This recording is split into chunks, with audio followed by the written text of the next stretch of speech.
नमस्ते दोस्तों, GP online classes में आप सभी का एक बार पुनः स्वागत है। आज मैं काफ़ी दिनों के बाद एक ऑफलाइन वीडियो रिकॉर्ड कर रहा हूं। इस वीडियो में हम छत्तीसगढ़ सर्किल का 2021 एमटीएस का पेपर सॉल्व करने वाले हैं। अगर आपको ये वीडियो अच्छा लगता है तो इस वीडियो को एक लाइक जरूर कर दीजिएगा। चैनल पर पहली बार विजिट कर रहे हो, विभागीय परीक्षा के एस्पिरेंट हैं, तो चैनल को सब्सक्राइब कर लीजिएगा।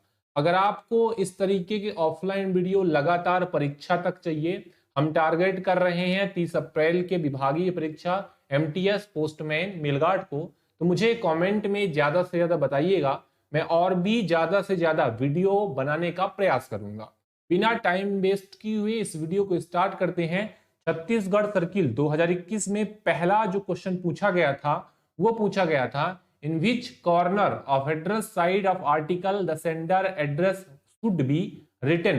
बताइए कि लेख के पते वाले हिस्से के किस कोने में भेजने वाले का पता लिखा जाना चाहिए। ऑप्शन दे रखा है upper left, upper right, lower left या फिर लोअर राइट। इसका सही जवाब क्या हो जाएगा? आपने देखा है कि प्रेषक का पता जो है लोअर लेफ्ट हैंड कॉर्नर में लिखा जाना चाहिए, मतलब इसका सही उत्तर जो है सी हो जाएगा।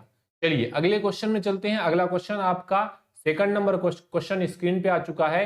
What is the maximum amount that can be remitted through an instant money order. IMO का सर्विस अभी करंट में बंद हो गया, 2021 का पेपर था, वहां पे ये पूछ लिया गया था, लेकिन अभी पूछने का संभावना नहीं है।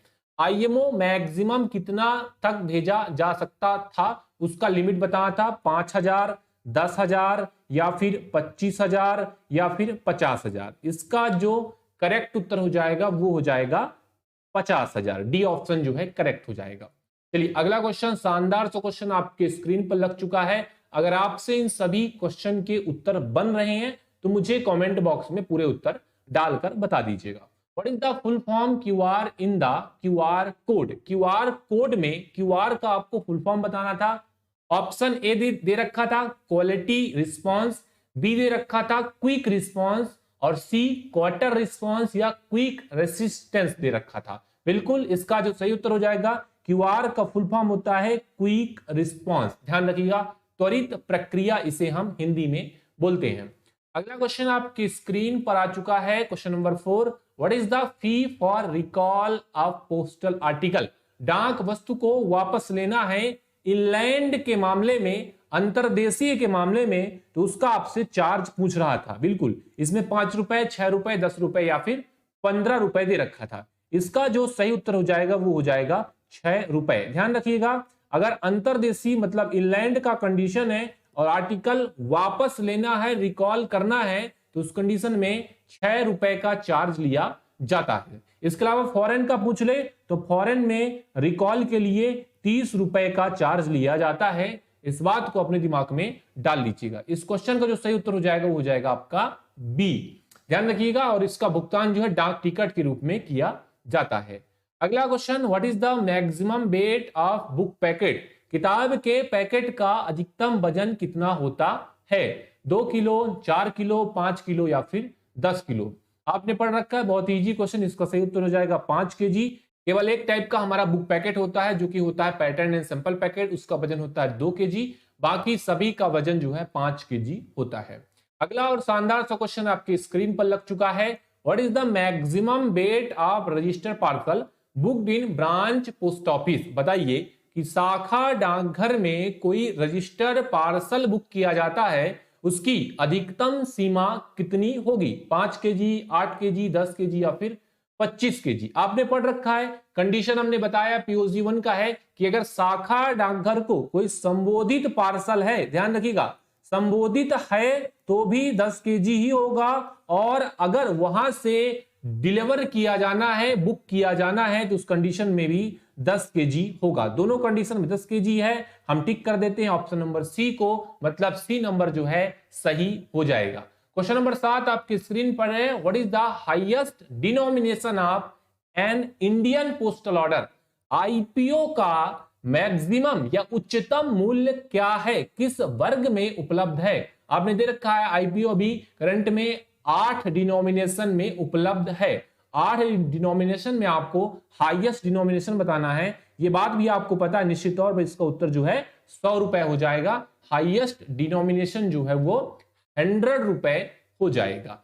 अगला क्वेश्चन है, the डीमर charge on value payable article is recovered from addressee after how many days. बताइए कि कोई मूल्यदेय वैल्यू पेबल आर्टिकल है तो उस पर आपसे विलंब शुल्क कितने दिन के बाद वसूलना शुरू कर दिया जाता है, अगर उसे आप पोस्ट ऑफिस में डिटेन करवाना चाहते हैं तो।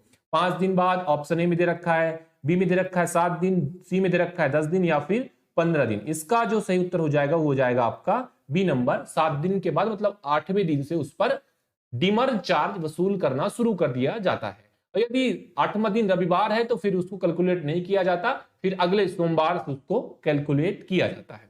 अगला क्वेश्चन छत्तीसगढ़ सर्किल में पूछा गया था, how many postal circle in India. बहुत ही इजी, बहुत ही सरल सा क्वेश्चन है, सभी ने इस क्वेश्चन को पहले भी सॉल्व किया होगा। वर्तमान में भारत में टोटल कितने सर्किल हैं, पोस्टल सर्किल वर्तमान में कितने हैं, क्वेश्चन ये पूछा है। 20, 23, 25 या फिर 29। बिल्कुल इसका सरल सा उत्तर है, इसका उत्तर 23 हो जाएगा। अगला क्वेश्चन 10th नंबर क्वेश्चन आपकी स्क्रीन पर है, the post offices which remain open on Sundays postal holiday beyond normal working hour are known what. बताइए, ऐसा डाकघर जो रविवार को भी खुलता है, पोस्टल हॉलिडेज को भी खुलता है, सामान्य कार्य घंटों के बाद भी खुलता है, उस डाकघर को हम क्या कहते हैं।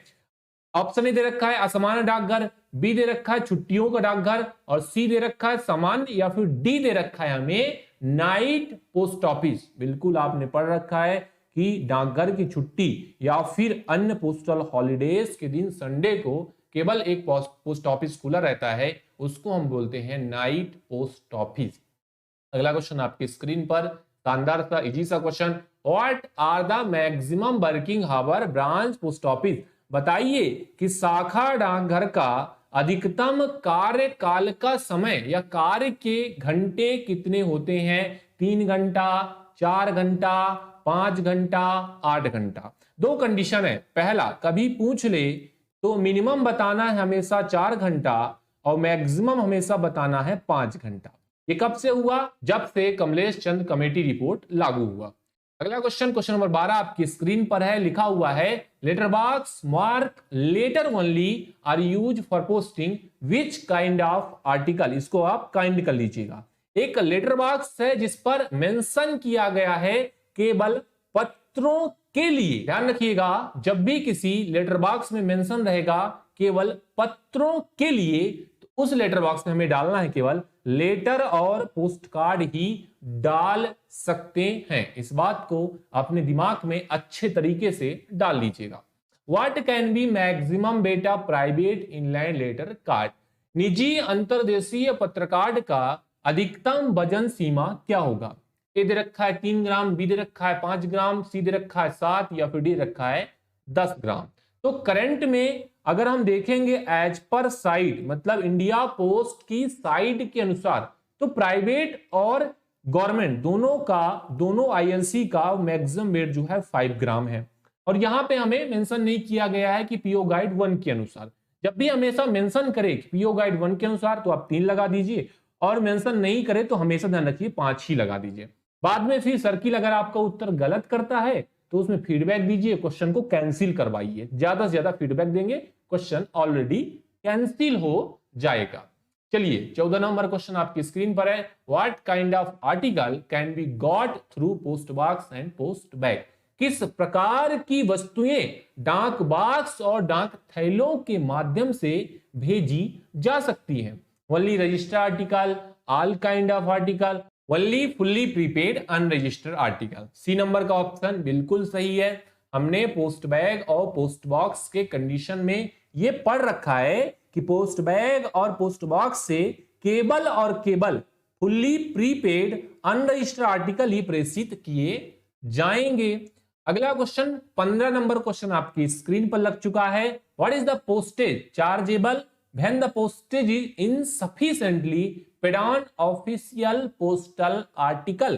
ध्यान रखिए, सरकारी डाक वस्तु से संबंधित नियम आपका गाइड 1 में 198 से लेकर आपका दिया हुआ है 207 तक। ये बात आपने ऑलरेडी पढ़ रखा है। तो यहां पे हमसे पूछा है कि कोई सरकारी डाक वस्तु है और सरकारी डाक वस्तु में अपर्याप्त रूप से डाक भार भुगतान किया गया है, डिलीवरी के समय कितना पैसा चार्ज किया जाएगा? Equal to deficiency, double the deficiency, triple the deficiency, या फिर नो एक्स्ट्रा पोस्टेज चार्ज। तो कौन सा उत्तर हो जाएगा? आपने पढ़ रखा है कि सरकारी डाक वस्तु है तो उस पर कोई भी एक्स्ट्रा चार्ज वसूल नहीं किया जाता, इसलिए इस क्वेश्चन का जो करेक्ट उत्तर होगा वो होगा इक्वल टू डिफिशियंसी। अगला और शानदार सा question, when is the licence of business reply service renewed every year? Business reply service के लाइसेंस का हर साल नवीकरण कब करवाया जाता है? ऑप्शन ए जनवरी में, ऑप्शन बी मार्च में, सी अप्रैल में, या फिर दिसंबर में। आपने पढ़ रखा है बिजनेस रिप्लाई सर्विस संबंधित क्वेश्चन बन सकता है क्योंकि ये वेबसाइट के अंतर्गत आता है। बिल्कुल।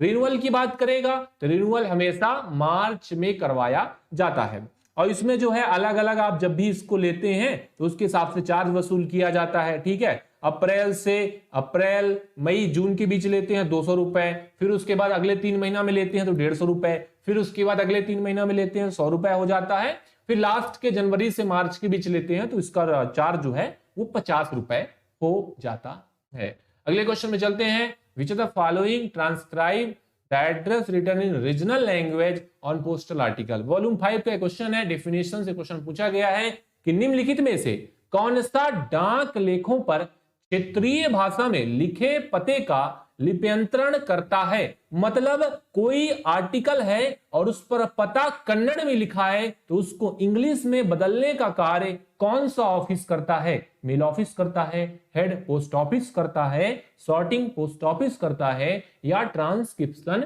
सेंटर करता है? बात सही है। ऑप्शन नंबर डी में जो चीजें हमने पढ़ा है कि ट्रांसक्रिप्शन सेंटर जो है क्षेत्रीय भाषा में लिखे पते को अंग्रेजी में बदलने का कार्य करता है, ध्यान रखिएगा। अगला क्वेश्चन आपकी स्क्रीन पर है। Which the following are travelling officers of the railway mail service working on railway और रिवर स्टीमर लाइन? रेलवे नदी स्टीमर लाइनों पर काम कर रहे रेलवे मेल सेवा के निम्नलिखित में से कौन से यात्रा कार्यालय हैं?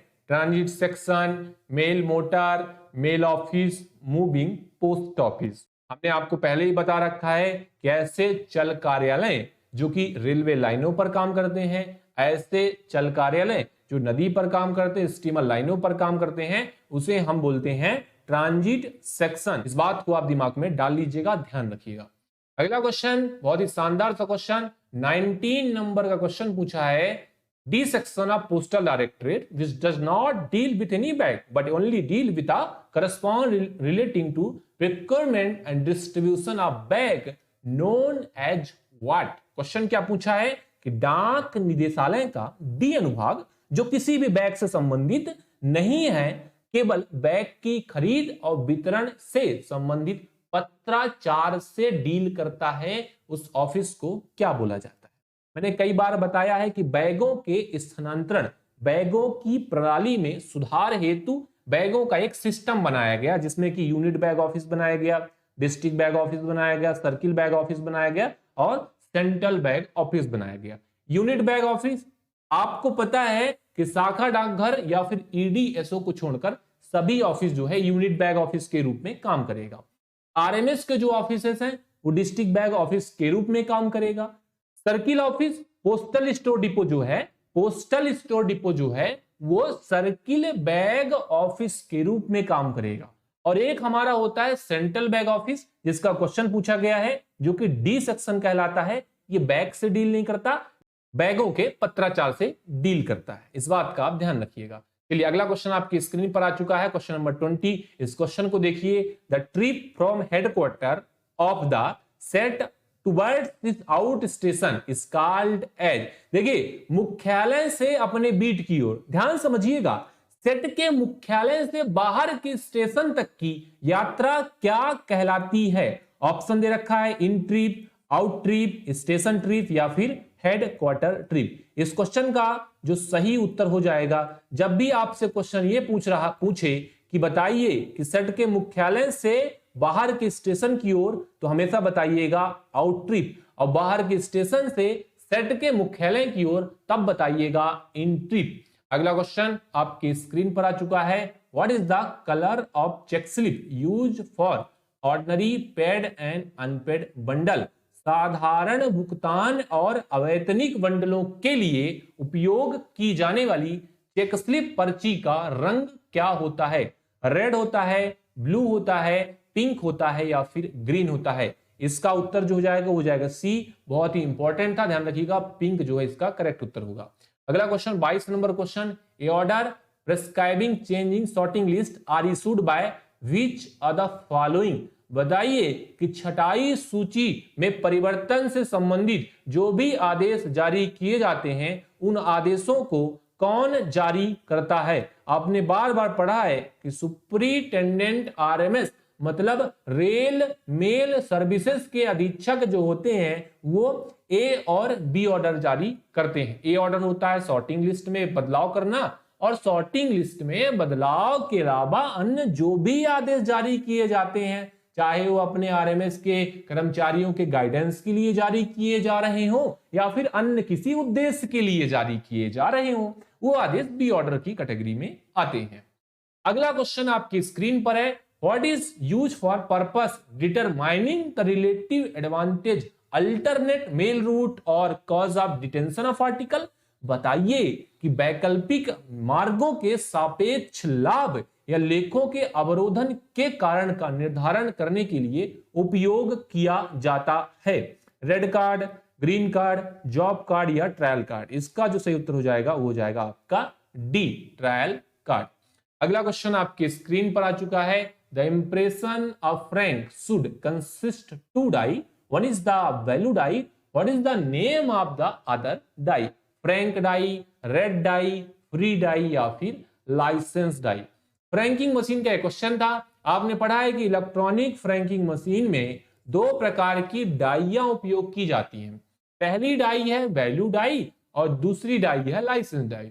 वैल्यू डाई का उपयोग आप एक से ज्यादा बार कर सकते हैं, लेकिन लाइसेंस डाई का उपयोग एक बार ही करना है भाई साहब, इस बात का दिमाग में डाल लीजिएगा। तो कौन सा उत्तर हो जाएगा? इसका हमारा डी उत्तर हो जाएगा। अगला क्वेश्चन एक्नॉलेजमेंट का फीस पूछा है, सरल सा क्वेश्चन है। आपको ऑप्शन दे रखा है 1 रुपए, 3 रुपए, 5 रुपए या फिर no fee is payable. What is the fee for acknowledgement of registration article? सरल से इसका उत्तर है 3 रुपए, इसका करेक्ट उत्तर हो जाएगा। अगला क्वेश्चन है मैक्सिमम वेट बताना है ब्लाइंड लिटरेचर पैकेट का। आपने बार बार इसको पढ़ रखा है। ब्लाइंड लिटरेचर पैकेट एक स्पेशल टाइप का आर्टिकल है जिस पर कोई भी चार्ज वसूल नहीं किया जाता, केवल हवाई चार्ज को छोड़कर। तो इसका जो सही उत्तर हो जाएगा वो हो जाएगा बी, मैक्सिमम 7 kg तक चला जाएगा। अगला क्वेश्चन पूछा था कि स्टाम्प जो है या फिर डाक ticket frank impression postal article में कहां पर लगाए जाते हैं? Where should the postal stamp to be fix on address side of an article? किसी वस्तु के पते वाले हिस्से में डाक टिकट कहां पर लगाया जाना चाहिए? राइट हैंड टॉप कॉर्नर या फिर लेफ्ट हैंड अपर कॉर्नर या फिर right hand lower corner, left hand lower corner? सही उत्तर क्या हो जाएगा? राइट हैंड अपर कॉर्नर। ध्यान रखिएगा, ए ऑप्शन जो इसका एकदम करेक्ट हो जाएगा। अगले क्वेश्चन में चलते हैं। पोस्ट बैग या पोस्ट बॉक्स का आपसे किराया पूछा है, वो भी त्रैमासिक। ध्यान रखिएगा, what is the quarterly rent post box और पोस्ट बैग? 50 रुपए, 70 रुपए, 80 रुपए, 100 रुपए। साथ में नहीं पूछा है, ध्यान रखिएगा, और लगाया है तो हमेशा आपको 50 रुपए ही बताना है। जब साथ पूछेगा, टुगेदर करेगा, तब आपको 80 रुपए लगाना है। अगले क्वेश्चन में आपसे पूछा था what is the maximum limit sum assured in postal life insurance? Maximum limit बताना है कि पीएलआई जो है मैक्सिमम कितने तक करवाया जा सकता है? 10 लाख, 20 लाख, 25 लाख या फिर 50 लाख? सही उत्तर हो जाएगा 50 लाख जो है इसका करेक्ट उत्तर हो जाएगा। अगला क्वेश्चन 30 नंबर क्वेश्चन और इस वीडियो का आखिरी क्वेश्चन रहेगा।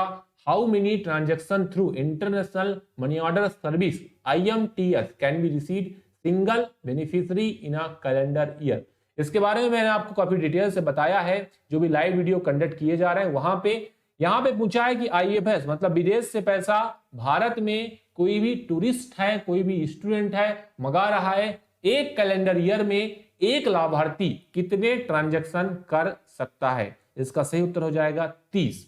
चलिए, आशा करता हूं ये वीडियो आपको अच्छा लगा है, ये क्वेश्चन आपको अच्छे लगे हैं। अगर इस तरह के और लगातार वीडियो आपको चाहिए तो मुझे कमेंट बॉक्स में ज्यादा से ज्यादा बता दीजिएगा। अच्छा लगा है लाइक कर दीजिएगा। चैनल पर पहली बार विजिट कर रहे हैं, चैनल को सब्सक्राइब कर लीजिएगा। आप चाहते हैं कि इस वीडियो में जो पीडीएफ आपको दिख रहा है, पिछले 3 साल की पीडीएफ आपको मिल जाए, परीक्षा से पहले आपको मॉक टेस्ट मिल जाए, टॉपिक वाइज एमसीक्यू मिल जाए, थ्योरी डिटेल मटेरियल मिल जाए, तो स्क्रीन पर एक पट्टी चल रही है, उस पर हमारा ऑफिशियल नंबर दिया है। उस नंबर पर हमें डायरेक्टली कांटेक्ट करके हमारे पेड क्लास को ज्वाइन करके ये सभी मटेरियल प्राप्त कर सकते हैं। चलिए, पढ़ते रहिए, आगे बढ़ते रहिए, जीपी क्लासेस का नाम रोशन करिए। 2023 में होने वाला विभागीय परीक्षा क्रैक करिए। जुड़ने के लिए आप सभी का धन्यवाद।